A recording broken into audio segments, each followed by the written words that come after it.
सभी श्रोतागणों को जय सिया राम। श्री रामचरितमानस अयोध्या कांड प्रसंग है भरत जी प्रयाग नहाने के भरत और भरद्वाज मुनि संवाद। देवी पूज्य पद कमल तुम्हारे, नर सुर नर मुनि सब होय सुखारे। सिया रामा जासु स्नेह सकोच बस, राम पकट भय आय। जे हर ही नैन कबहो, निरखे नहीं अघाय। जिनके प्रेम और संकोच शील के बस में होकर स्वयं सच्चिदानंद भगवान श्री राम आकर प्रकट हुए, जिन्हें श्री महादेव जी ने अपने हृदय के नेत्रों से कभी अघा कर नहीं देख पाए, अर्थात जिनका स्वरूप हृदय में देखते देखते शिव जी कभी तृप्त नहीं हुए। कीरत विधु तुम कीने अनूपा, जहाँ बस राम प्रेम मग रूपा। तात ग्लान करहु जिय जाए, डरहु दरिद्रहि पारसु पाए। परंतु उनसे भी बढ़कर तुमने कीर्ति रूपी अनुपम चंद्रमा को उत्पन्न किया, जिसमें श्री राम प्रेम ही हिरण्य के चिन्हों के रूप में बसता है। हे तात, तुम व्यर्थ ही हृदय में ग्लान कर रहे हो, पारस पाकर भी तुम दरिद्र से डर रहे हो।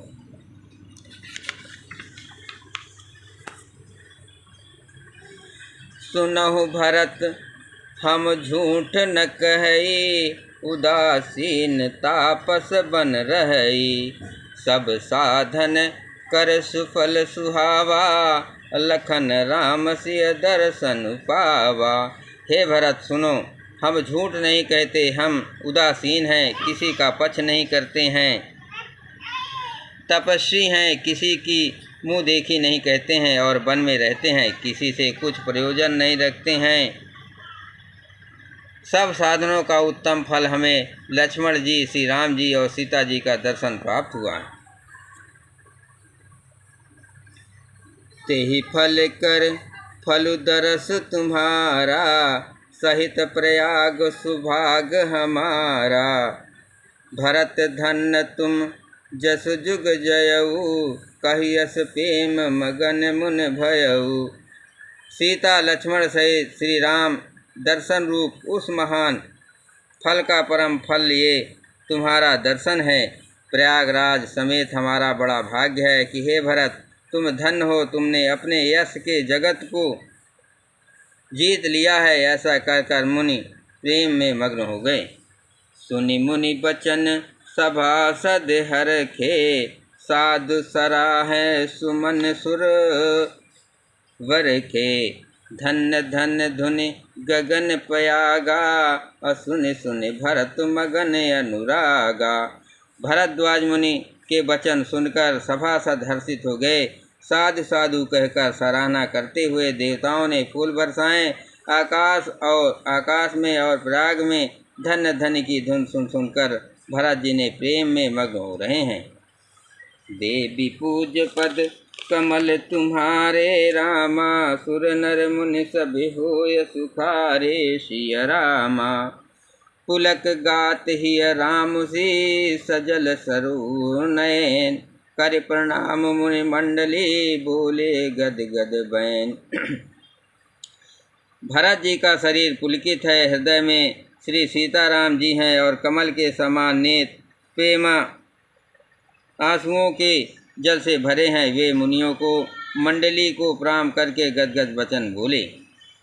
मुनि समाज अरु तीरथ राजू, साचुँ शपथ अघाय अगाजू। यही थल जो कुछ करहि बनाई, यही समय अधिक न अग अधमाई। मुनियों का समाज है और फिर तीर्थ राज है। यहाँ सच्ची सौगंध खाने से भी भरपूर हानि होती है।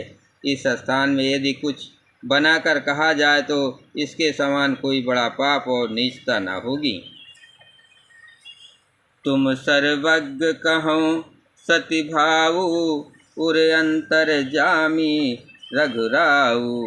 मोहि न मातु कर तब कर सोचू, नहीं दुख जिय जगु जानहु पूछू। मैं सच्चे भाव से कहता हूँ, आप सर्वज्ञ हैं और श्री रघुनाथ जी हृदय के भीतर की जानने वाले हैं। मैं कुछ भी असत्य कहूँगा तो आपसे और उनसे छिपा नहीं रह सकता। मुझे माता कैकेयी की करनी का